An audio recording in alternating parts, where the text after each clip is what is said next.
Economics, where I, your friend and your tutor, helps you understand the world of economics and finance in the most simplest of ways. In this video, we'll be studying the branches of economics and its definitions. There are two branches of economics, namely micro and macro.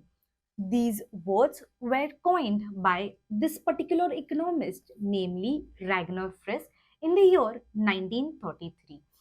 These words are ultimately derived from the Greek words mikros and macros. Mikros meaning small and macros meaning large. So, similarly, you can relate that micro means small and macro means large. We will look at the definitions of each micro and macro.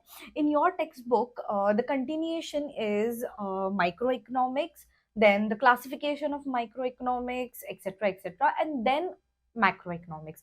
We'll do things a bit differently over here. We'll take the definitions of micro and macro first, so as you can get a comparison and the difference between each of them.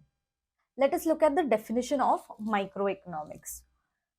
Microeconomics is the study of a particular firm, particular household, individual prices, wages, incomes, individual industries, particular commodities. This definition is given by Kenneth Boulding. Now, do you realize something in this definition? I was stressing upon a few words. Particular, particular, individual, individual, particular.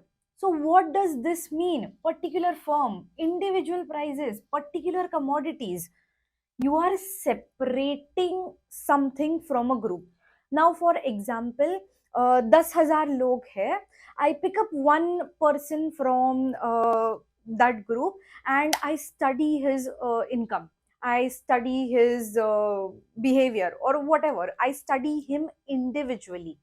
That will be called as microeconomics, the study of an individual firm, commodity, price, wages, etc. So we could also say that microeconomics is a worm's eye view. Now what is a worm's eye view? It is a below to top approach, right? You do not study anything as a whole, you study one particular thing out of the group. Now a golden tip for every student who is about to write their exams: any microeconomics long question comes to you, always start with the definition of microeconomics, right? Your answer might be different. It might not be about explain what is microeconomics.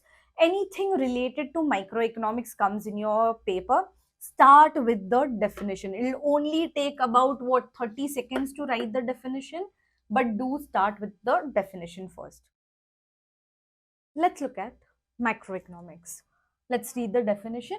Macroeconomics deals not with individual quantities but with aggregate of those quantities, not with individual income but with national income, not with individual prices but with general prices, not with individual output but with national output. Again, the definition is given by Kenneth Boulding itself. Even here I was stressing upon a few words, which are does not with individual quantities, not with individual income, not with individual prices, not with individual outputs. So exactly opposite to micro, where micro was dealing with only single individuals, macroeconomics will only deal with aggregates and only deal with groups. From the last example where I picked up a random person from a group of 10,000, right, to study his income, macroeconomics will study the income of the entire population of 10,000. Okay, that is macroeconomic study for you. It is also known as bird's eye view. Why bird's eye view? ऊपर से सब दिखता है नीचे का, right? So this is a top to bottom approach. Again, the golden tip remains same.